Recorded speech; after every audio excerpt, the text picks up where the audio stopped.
Why hustling is overrated. Yes, you heard that correctly. I, Ameer, said hustling is overrated. Now, before you go and say, Ameer, you are going backwards on what you said before, hold up. Hustling, let's first define what hustling is. I truly believe hustling, in my definition, is a strong, dedicated work ethic. Other people look at hustling as in how many hours you put in one day. For example, I put in 18 hours a day. Now think about this. The reason why you're hustling in the first place is to, right? What is it? To get a result. To grow your business. To get the body you want. To get more money. To get the relationship. Whatever it may be, it doesn't matter. There is an end result from that hustling. You're putting in time to get something back. Therefore, wouldn't you like to put in the most effective time in to get the maximal gains? And this goes to the Pareto principle or the Archimedes lever, the 80-20 rule. Putting in 20% of precise action to get 80% maximum return. So, these are a couple of things you have to take into consideration, and I'm going to tell you a little bit of things that work for me. Maybe you can get some inspiration from that and adopt that into your regiment, into your protocol. But let's look at this. Most people view other individuals and they're like, oh my God, I have to work 18 hours a day. I got to wake up super early in the morning, work till midnight, yada, yada, yada. I have to do that. That's the mindset people have. First, what you need to do is you need to reverse engineer all your goals and create things into simple models. I love the saying KISS. Keep it simple, stupid, right? Don't overcomplicate things.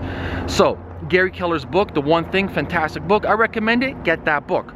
If you look in Gary Keller's book, he talks about that one thing and reverse engineering your goals from, let's say, 90 days. So I'm going to kind of summarize the book and make it simple for you. You look at the whole year, then you break down the year into quarters. And then within that quarter, you have probably like 1 or 2 primary goals you want to reach. Now that's 3 months, 90 days. Each month you have a goal you want to reach. Then each week you have a goal that you want to reach. Then each day you have a goal that you want to reach. Now you know the goals you want to reach. You need to reverse engineer how you're going to get to those goals. And this is where the 80-20 rule comes in. What activities and what tactics, or I kind of like to put into the four levels that I use.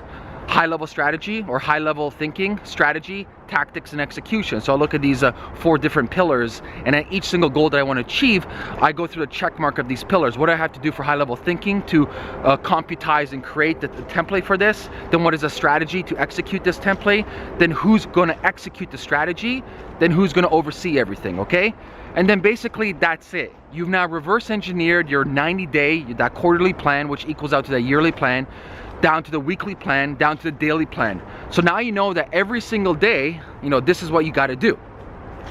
So that takes care of kind of like the mathematics, the schemas, the formulations, the very, pen to paper type of formula. That's on that side. The second part comes in with you individually. See, a lot of people, they function differently. For me, I'm a morning person. I wake up at 4:45, 5 o'clock, straight out of bed. I don't need any morning primer. I get to work ASAP, and my mind is primed from 5 a.m. till lunch. I chunk off that time. I get my one thing that I have to do that day, the most important task, and I finish it in the morning.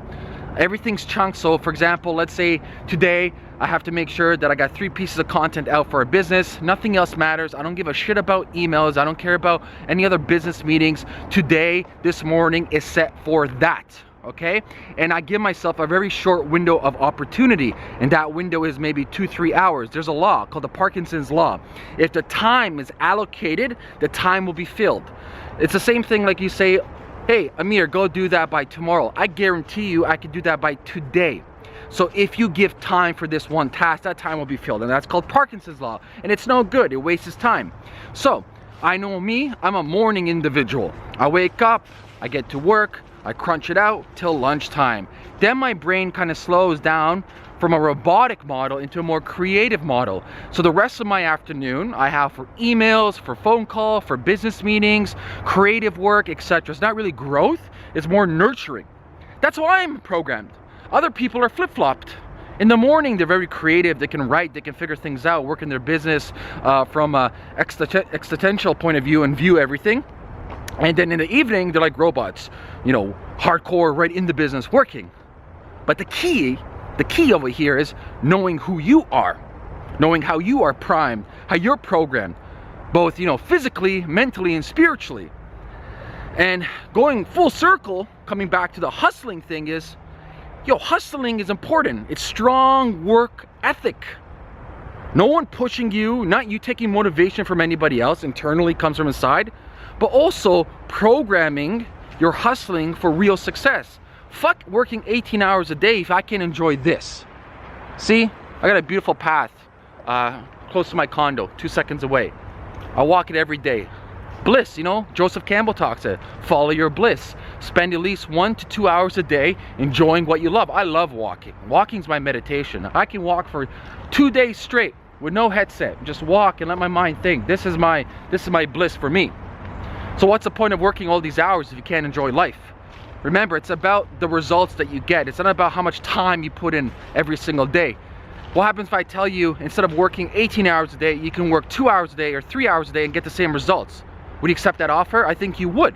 Then what you do for the rest of the time? Well, you maximize more returns. So now, if you can get 2-3 hours of results that would take you 18, imagine out doing a couple of things. So you can do 10 times more and get 10 times more ROI. So keep in mind over here, don't follow the herd, how everyone says, just hustle and grind it out. Like I said, I'm all for it, but really know thyself, reverse engineer your goals. Remember the Pareto's principle, the 80-20, Archimedes' lever, and the Parkinsons laws. Okay? Keep that in mind, guys. Till we meet again. Peace.